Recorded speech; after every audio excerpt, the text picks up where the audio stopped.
Yun. Magandang hapon. Nandito tayo ulit sa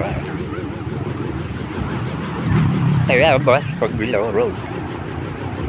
Tara, meron tayong binabalik-balikan dito na isang restaurant. Laging binabalikan ng pamilya ng asawa ko. Halika pa siya lang ulit natin. Ito yung sikat na tindahan ng halo-halo. Halo-halo. Binabalik-balikan.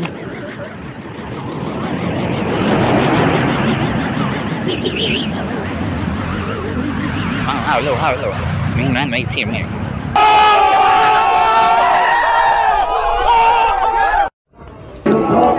At ayun na nga, nandito na nga kami sa loob. Naka-order na rin kami niyan. Ikot-ikot muna, pasyal-pasyal sa taas.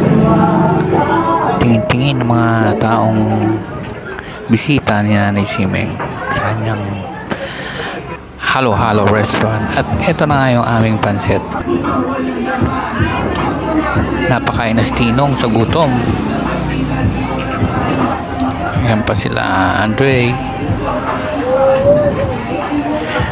Seb kain. Yan pa si Nanay Flor. At eto na ang pinakaiintay naming halo-halo. Masarap. Ayan, dinidistribute na ni Kuya ang mga halo-halo. Dahil kami init na.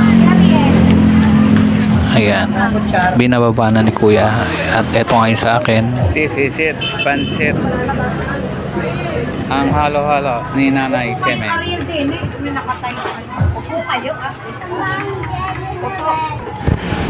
Ano, Totoy Jack? Masarap ba ang halo-halo ni Nanay Simeng? Naagawan pa ng leche plan. Sige, haluin nyo lang. Nahiya pa ito. Sige, Nanay Ina, halo lang ng halo. At masarap ang halo-halo.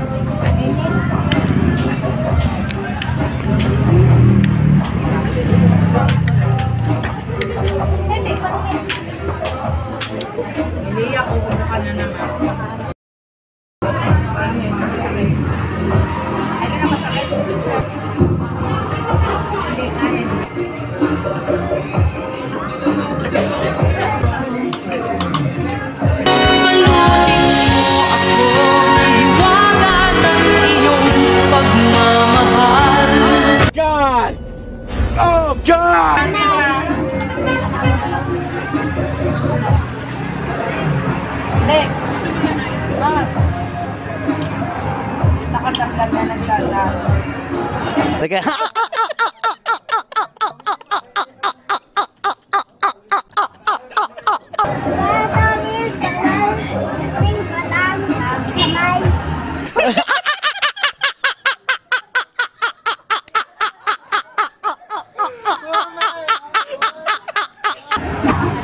At ayan, pati si Nanay Ina, pinsan sa Nanay pinsan iyong pagmamahal. Hayaan matakpan ang ginang na di magtat.